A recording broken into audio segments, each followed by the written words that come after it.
Rick drags Morty through the swirling green portal, and they land on a shimmering metal platform floating above an endless, shifting void. Strange geometric shapes, cubes, pyramids, and fractals, spiral into existence and vanish just as quickly. Time itself seems to fold in on itself, moments repeating and reversing with no logic. Morty stumbles as he sees multiple versions of himself flicker in and out of reality, some older, some younger. "Aw, geez, Rick, what is this place? Why am I seeing, like, me, but not me?" Welcome to the Quantum Nexus, Morty. It's the crossroads of probability. Every possible version of you, me, and every stupid decision ever made intersects here. Think of it like a multiversal waiting room run by math itself. Suddenly, a council of glowing beings manifests, pure energy shaped vaguely like humanoid silhouettes. They call themselves the Keepers of Paradox, guardians of universal balance. They accuse Rick of destabilizing reality by constantly abusing his portal gun and cheating the natural flow of time.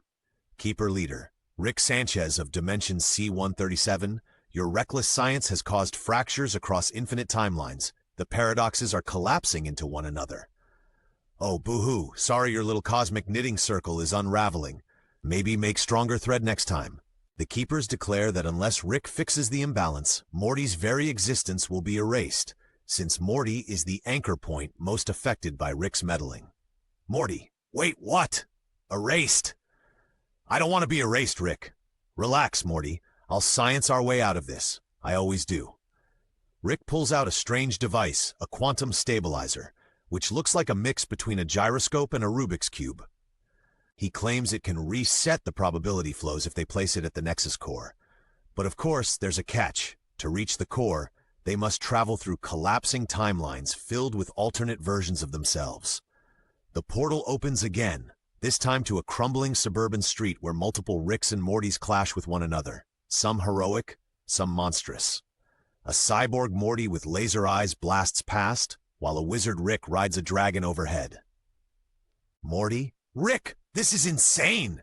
There's too many of us! Shut up and keep moving, Morty. We're not here to make friends with fantasy cosplay versions of ourselves. We're here to save our asses. They run into a group of friendly alternates.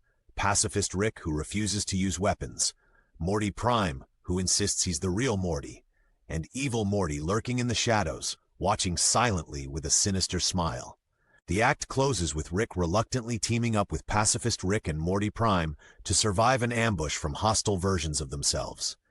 Evil Morty slips away, clearly with his own agenda, as the Nexus trembles harder than ever. Rick, okay, Morty, this is officially a cluster of cosmic proportions. I don't even know if I'm me anymore, Rick.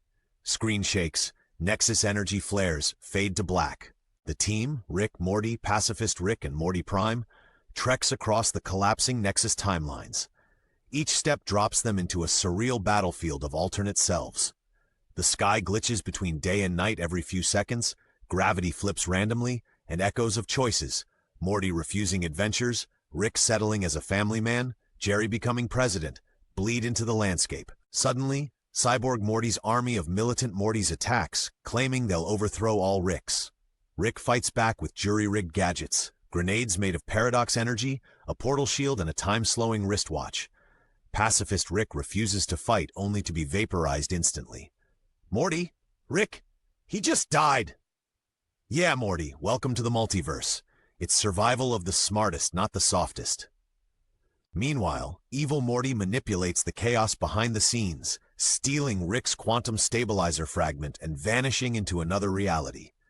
The act ends with Rick and Morty Prime cornered, Rick injured, and Morty questioning whether following Rick is destroying everything. Act 4, the Nexus Core. The group finally reaches the glowing Nexus Core, a massive, pulsating sphere of light surrounded by broken fragments of infinite realities. Alternate Ricks and Mortys fight to control it, all believing they can rewrite fate.